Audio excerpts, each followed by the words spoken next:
Welcome back to another episode of Artist to Artist presented by Artist Republic. Once again, I'm Nick. That's Christian. Please remember, it would be cool if you gave us a 5-star rating on Apple Podcasts. It'd be really cool. You don't have to do it. We won't show up at your house in the middle of the night, knock on your windows, force you to do anything. It'd be kind of cool. But if you do, you have the honor of listening to the podcast today. If you don't, you need to leave right now. Just kidding. We're not that mean. So let's kick it off. Today with our guest, we have Taylor Barber, who's the vocalist for Left to Suffer. The band has 122,000 monthly listeners on Spotify, 600,000 views on their highest view video on YouTube, all while working with Josh Travis, Lochie Keough, Tom Barber, and plenty more in just over 2 years of being a band. Now, let's dive in and see what Left to Suffer is all about. First off, thank you for taking time out of your day to come and hang out with us and chat for a little bit. No issue at all. Excellent. I always love to start these things off by just kind of asking, what is your story? How did you kind of come into the music industry? How did Left to Suffer come about? Tell us a little bit about that. So growing up, I really wasn't like personally into music. I had like a brother, and like he did music and stuff all the time, and so I was like, oh, that's really cool, but I was like playing football, so I never really got the chance when I was a kid because of circumstances. I just was trying to make my parents happy, so I was just always playing football.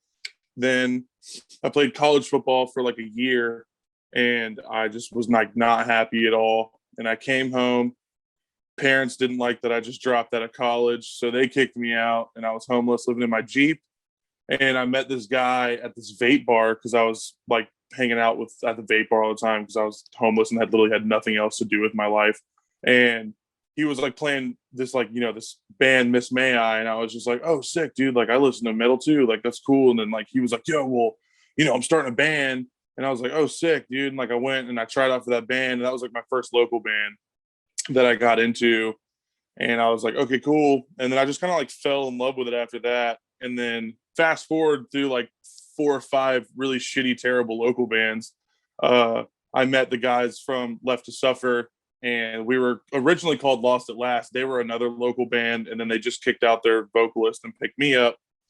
And then it was just like, as soon as I joined, like we all just kind of like started clicking. Everyone got it on a different level. And like we were like, okay, cool. Like let's start writing music together. Cause I came in and put vocals on something that they wrote completely before I was in the band. So I never got to do anything.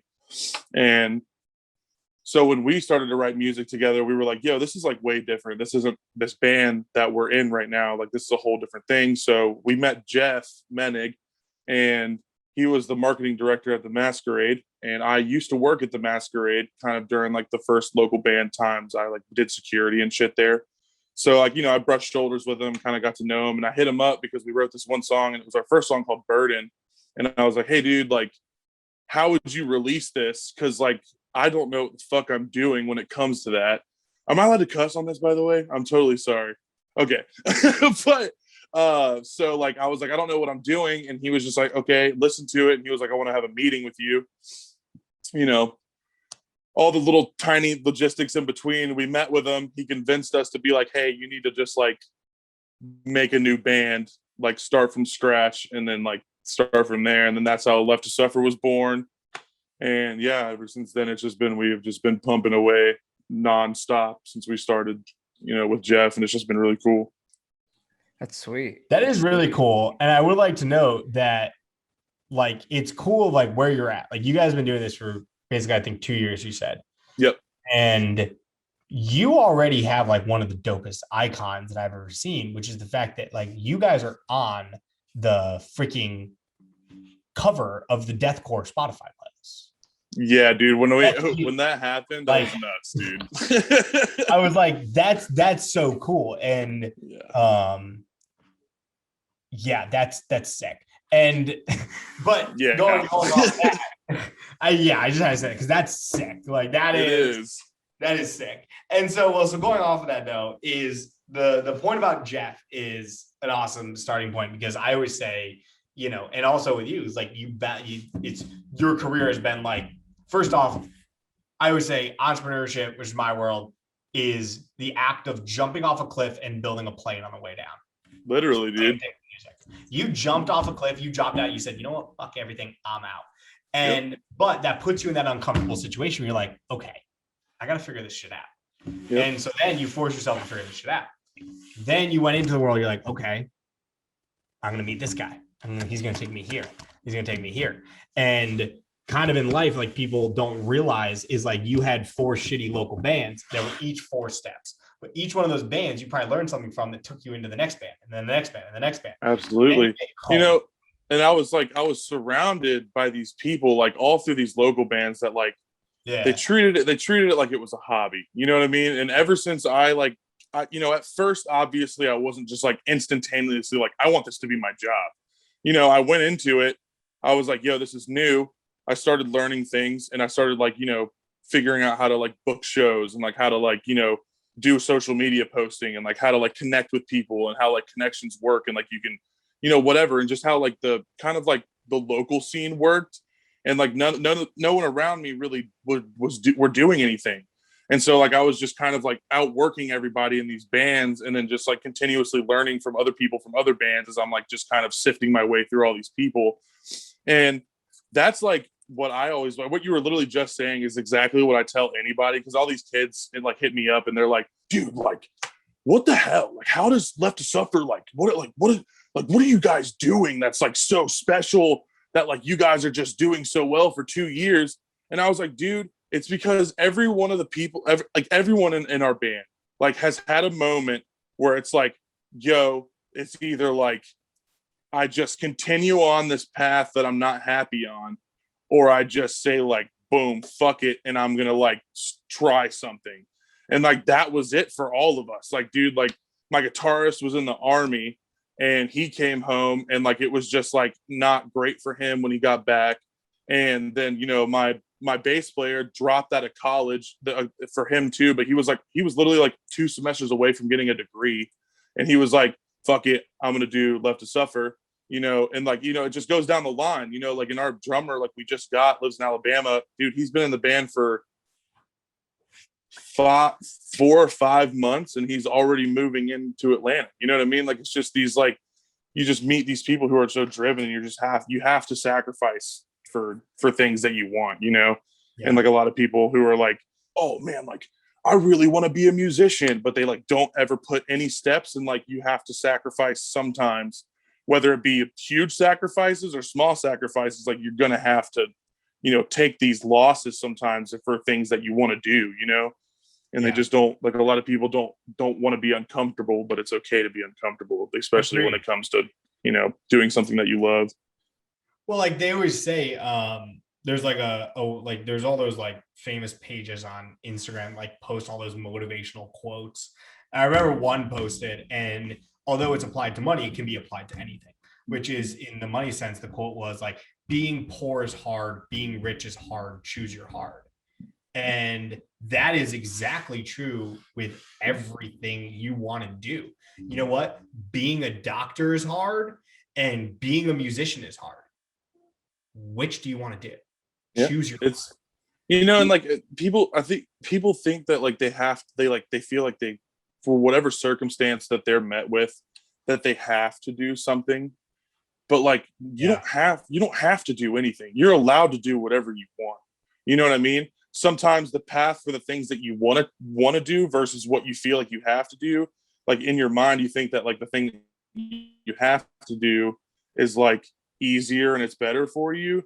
But like I would much rather be like kind of poor and on the road and being like, wow, I can only afford to make chicken in Ohio, than fucking miserable and like just fucking drinking myself to death, which is what I was doing in college. You know what I mean? Yeah. Like I was drunk all the time. I was like, yo, this is not my thing. I was like skipping class and like going into Boston and just being like, yo, like I'm drunk in the middle of the street, like at fucking 4 o'clock in the morning, and I have a 6 a.m. workout. Like, this is like, what am I doing? You know what I mean? Like, and it's just, you know, there's these like, it's just like, I mean, I've just, it's hard to like explain that to people, because they're just like, well, you know, I have this that I'm already doing, you know, and I'm not happy. So why would I just give up on it for something that I have to build something that I'm going to be happy for? And it's just like, dude, I would pick my mental state over anything. You know what I mean? Like I would much rather be happy doing what I'm doing than just fucking miserable for the rest of my life, you know? Yeah. And the parents thing is an interesting thing too, because most people probably in the world don't know, but I actually dropped out of college to run this company. And my mom was the same way. She was ready to strangle me. And you know, but that's the thing. We as people do things most of the time that we don't want to do because we are told by other people, or we do it to impress people that we don't even care about. Yep. And like the famous statement of like, we buy things we don't need to impress people we don't like with money we don't have. Like it's the quote unquote flex, dude. Yeah. That's everybody's like, they just want to fucking flex on like these like imaginary friendships that they're building. You know what I mean? Like all of these people, it's all materialistic, you know, over that shit. And I love my parents to death. Okay. I'm not even I'm not gonna sit here and be like, yo, they suck. You know what I mean? We've definitely had our differences, and there's 100% been like a rift between us after that whole college situation, but that has gotten a lot better since Left to Suffer is starting to do like decent, you know what I mean? Like we are starting to do a lot more than all of the other local bands that I was in, but like they just didn't get the process, you know what I mean? And they always think they associated me doing music with like doing drugs or so, you know what I mean? They just thought like they just had this weird world that they built in their head that they were like, oh, he's fucking doing heroin in a bathroom in a fucking, you know what I mean? I was like, no, I'm not. Like I fucking like it's not even like that. It's literally not even like that, but they just don't get it. And you know, it's just like it's I don't know, man. I don't know. I just kind of revolves back to that. I don't think that a lot of like the older generation either gets like taking the leap of like doing something that you really want to do. Yeah. You know, I think that they just got like, especially for like people who never got to do that, because there's obviously, you know, older generational people who are probably doing things that they love, but like 90% of people, you know, they get stuck in a situation where like my mom had me when she was 17. She had to go get a job and she had to kind of just like, you know what I mean? Like just figure it out. Yeah. Whatever, you know, and it's just kind of like, you know, she didn't get to do that. So I feel like that's also what plays into it too, is she just doesn't get it. You know, like I don't have a kid, you know what I mean? So I'm allowed to do whatever the fuck I want, you know? And like, I don't have someone that I have to take care of. Like, you know, so it's just like, I'm just like, you know, I'm me and doing my thing. And like, she just never got to experience that. So like, that's where that rift in my head, I believe comes from. But yeah, sorry, I just went off on a tangent. No, but I love it. I did too. So Christian, I'm handing it over to you. That's funny. No, it's cool. This is all really good stuff. And I think, I guess one thing that I'm curious about, I'm not the most in tune with the metal world. And, you know, you talk a little bit about this stigma that your parents had about you doing music. You know, how is that side of the world stigmatized amongst people who don't quite understand it? So I see this is like, I'm only getting, I guess, from like my parents' perspective, you know what I mean? Because like, I've never really talked to anyone and then be like, oh, like, I don't know. Okay. So like, I guess the stigmatism comes from like, you know, anyone who doesn't listen to like music, they immediately, they take metal and they're like Satan, like immediately, like they just like, they do it every time. And they're like, yo, okay, cool. I'm gonna lid this with every single person in a metal band is a Satanist, and they're doing drugs and they're fucking ordering prostitutes like on Hollywood Boulevard for no reason, you know what I mean? And they're just like, because it's all the Hollywood like shit that came with it, you know what I mean? So like, there's these bands that, you know, like, you know, have, you know, whatever the devil shit that's going on in it. Like, I don't fucking care about it. I'm not a religious person at the end of the day. Like, it's just, that's what they see. And that's what they've seen for so long. So anyone who doesn't really listen to the genre of music, they immediately are just like negative, Satan, drugs, sex, alcohol, like the whole time, you know, that's all Right. it is. That's just the big stigma with metal. It's interesting. You know, it's interesting how different genres of music have these different stigmas around them. Like I come from the EDM world, and I mean, what's your assumption when I say EDM and raves? What, Molly, ecstasy? I mean, like, I think, I was gonna say, yeah. I think like like drugs, but like party drugs. Like, yeah, party yeah. drugs. It's different, right? Yeah. But that's the stigma that people have about it. Molly, coke, girls wearing neon Nothing. Yeah. Ink on their Doing tits. hula hoop Like- dancing and shit. Fucking gloving and whatever the fuck. Gloving, doing all that Well, stuff. that's actually See, that was no, well, the only reason I know that is because my ex-girlfriend used to do that at Iris in Atlanta. Like she was one of those like Irish chicks that went around and was just like doing all this, and I just never understood it. I was like, I don't know what the hell that is, dude. Like, but I'm stoked that you're stoked about it. I just don't get it, you know. Like, well, I'm stoked you're cool with it. I'm gonna go back to the concert because like I went to her to work one night, and she's like, dude, these dudes will like pay her, like they'll just give her money, and like they're like sweating on drugs, like just like tweaked out, and like she's like right in their face, just like blah, blah, blah, for like 20 minutes, and they're just like fucking mesmerized, and I'm just like, what the fuck is going on here, dude? Like, it's so funny because so like weird. It's a stigma, but it's also the fucking truth. Like that shit happens all the time. I know it does, and honestly, dude, more power to him. I'm not the person that's gonna judge him. Sure. I just personally do not understand it. You know what I mean? Like I just don't get it. Well, and I think, I mean, at the end of the day, when you come down to it, it's like, that's where the problem lies. It's like, people just don't understand it. Right. And for you, you know, it's like, you don't understand it, but like, you don't fucking care. Like you're cool. But for a lot of people, particularly like traditional people, right? If they don't understand it, it's immediately Satan, right? Like it's right. It's you know, it exactly. And I hate because like even metal people, like everyone categorizes everything, you know what I mean? Because even metal fans have like, dude, there's like 1,000 subgenres of metal now. I don't even know how to categorize metal bands, dude. There's like metalcore and like grindcore, deathcore, like hardcore, and then there's like post-rock, you know what I mean? Like there's just all of these like little, and it all just like keeps breaking down. Like there's like a folder, like you have like a fucking Windows thing open and you click on metal, and then there's like 1,000 folders, and then you click on one of those folders and there's 1,000 more folders, and it's just like, when, like, why is this a thing? You know what I mean? Like that's why, like even in my band, like it's just like with stuff like that, like I'm so used to people being like, hey, let me just like categorize this, you know what I mean? Kind of like people categorizing, you know, outside of metal being like, yo, metal involves Satan, you know what I mean? It's just kind of like this thing, you know what I mean? It's just like cornerstoning things that you don't know about, you know? But that's why we incorporate so many things. Who does it? It's like the same thing. Who came up with the alphabet? You know what I mean? Like who came up with like, why do we call a couch a couch? You know what I mean? Like, why is that a thing? Who wrote the dictionary? I got a real problem with whoever makes genres though, because when EDM and like screamo started crossing, I was like, yo, EDM screamo is the dopest genre ever. And I was like EDM screamo. I was like super original EDM screamo. I go on Spotify one day, and all the screamo EDM songs are under Emotron. I was like, the fuck is Emotron? Like, dude, that's what I'm saying. Like, why? Like, where are these subgenres coming from?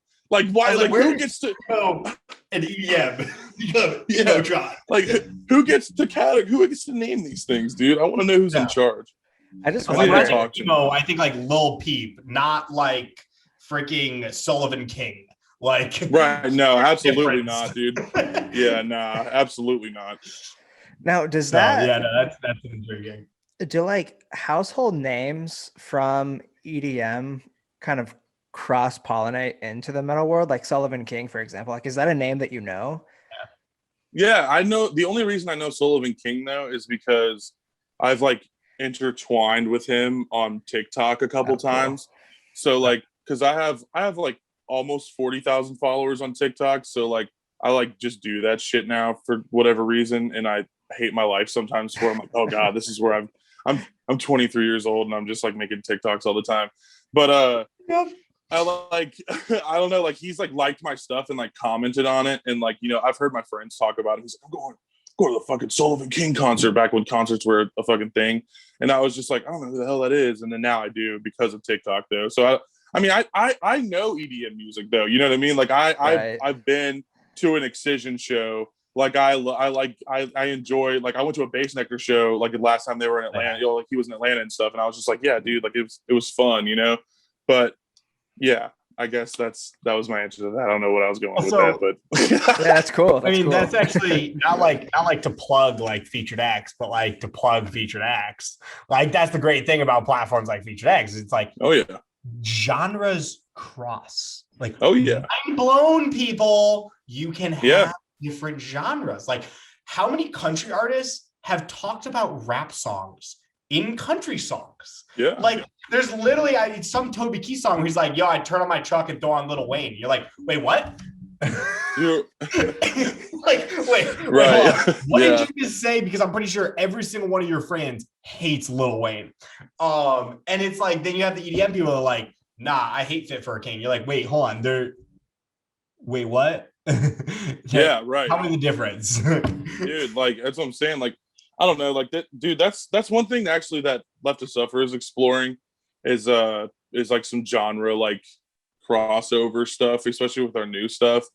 But like I've never understood, like as a band, like not being able to accept, like if you don't want to do it, obviously don't force yourself to like make music that you don't want to make. But like if you do have the like, man, I would really like to incorporate this genre of music into this other genre of music I'm making. That's not illegal. No one ever said that that's like, it should not be a thing, you know? Yeah. I don't know who's writing, whose laws you're following, or like if you think that there's just going to be some sort of like world backlash at you if you fucking have some sort of other influence in your metal song. Dude, honestly, I'm not even trying to be an asshole when I say this, but I think that metal is the biggest like people who do that though, you know what I mean? They're just like, if it's not fucking metal, it's not any, you know what I mean? Like it's just like they have like that weird thing about them that I've learned. They're just like, I fucking hate any other genre of music that's not metal, you know what I mean? It's just like those are like the kids that I'm just like, you know, there's like a little small group of fans that we have that are like that, and like they are just like, dude, like this kid commented on my fucking post the other day, or when we released On Death, he was like, I don't know why Taylor's not doing lows the whole time and like why he's singing and stuff. Like he has like the best lows like I've ever heard. And I was like, dude, that's the equivalent. Like if I were to just like lay out my lows on every fucking thing we've ever released, that would literally be the equivalent of you eating Chick-fil-A every day for the rest of your life. And then like expecting it to be the same as the first time you ever ate Chick-fil-A. You know what I mean? Like you can't just fucking do something over and over and over and over and over again and expect it to just be special every fucking time. You know what I mean? And that's where it's at. Like, you know, like that's the same thing with like crossing over genres, dude. Like you can do your thing, get your fucking like, okay, like as for instance, like if I would just be like, if I was a band, right? Like me as an entity, I'm a band. I make like a whole metal album. I'm like, cool, I got my wiggles out in the metal world. You know, I'm like fucking listening to Lil Uzi Vert and Trippie Redd for like 2 months after I released this album. I'm fucking into rap right now. I'm 100% going to fucking make sure that two of the things that I'm vibing on are going to be in the music that I'm writing, because at the end of the day, it's the music that you're writing. You're not writing for anyone. You're writing to get like your fucking thing out, you know? Like it's not, I don't know. I just like I feel like people just fall into this like, oh, well, our first album got like 2,000 streams, dude. Like we have to just keep doing that over and over again because they're going to get mad at us if we don't. It's just like, no, dude. Like that's not even a thing. Like when Lil Nas, when Old Town Road made it on the country, like Billboard charts, and people like, you actually thought like a nuclear bomb went. They were pissed. That's what I'm saying. I'm just like, why is this like, who cares, dude? Like, what the fuck is your problem? Like, guys, Billy Ray Cyrus is on the song. He's talking about horses. I think you can calm down and call it a country song. Yeah, bro. Like, just fucking like take a chill pill, dude. Just because you're not used to it doesn't mean it's wrong. Like, relax. But yeah, if Bubba Sparks can write a country song, if he went from booty booty booty to fucking I think Lil Nas X can write a country song. Absolutely. Who complained about that? And I was like, dude, come on. But yeah, no, it's like it's what makes music. It's that you know, it's don't self-expression. Be afraid to do that. That's all fucking music is self-expression. And I'm pretty sure through like, dude, so many musicians have lost that aspect of music like they don't get that it's self-expression. Either they do it because they think it's fucking cool, or they do it because they think that, like, I don't know, like there's just like they're just like, it doesn't seem like genuine as much anymore. You know what I mean? Not everyone. There's a ton of bands that I know for a fact like make music that they want to make, and that's those bands that are special. You know, they're like they're releasing things that have emotion in it, or like you can tell that they're stoked on, and that makes me more stoked on a band. And regardless of like, instead of someone just being like, "Oh yeah, dude, like we just released this song. It's pretty cool, I guess." You know what I mean? And I'm just like, what? Like, why? Like, you could, like, you, like, what? Why are you not, like, amped up, like, to the point where you are, like, headbutting your head through a wall when you release music? Because that's where I get. Like, when we release stuff, dude, I wake up with, like, the feeling of when I'm, like, 5 years old, and I thought that Santa just left a shit ton of presents downstairs, dude. Like, I'm just like, that. yeah, like, let's fucking go. I get that way. Like, I did it today. That's why I'm kind of jacked up right now. I'm not going to lie. Because, like, I'm just, like, we just released this a is the fucking best tour. day to have you. Yeah, we just like announced our first full US tour today. Amazing. Like that's been a dream of mine for fucking years, dude. And like now I'm just like, you know, it's just fucking cool. Like, and that's what I'm saying. I don't know. I just feel like a lot of the passion with music has been lost for some people, man. It just sucks, but it's all good. It sucks. But let's talk about your passion, man. Let's talk about this EP, On Death, and this tour that you just mentioned. I'm very curious. Let's do it. Yeah. On Death is the fucking best thing that I've ever written personally as a vocalist. Basically, it's okay. So I went through something pretty serious a couple years ago. I don't really want to super dive into that, but I had like the grieving process is what that whole EP is about, and it's like about having to like recover from something that's like just been unrealistically traumatic. You know what I mean? Yeah. And so from like point A like to point B, like from the event to death on that EP is like the most emotion that I have ever even like had to be able to like get to put out of me and stuff. So in the story, this like chick like kills her husband on accident. So she wakes up from like this chick has like crazy night terrors, right?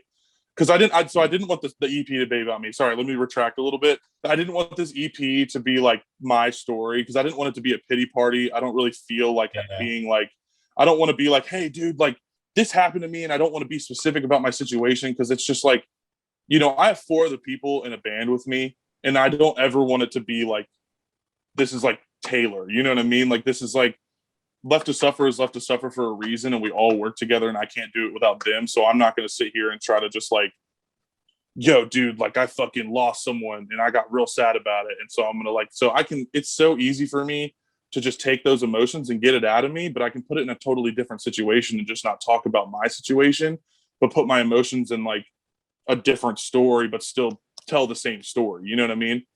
So, Totally.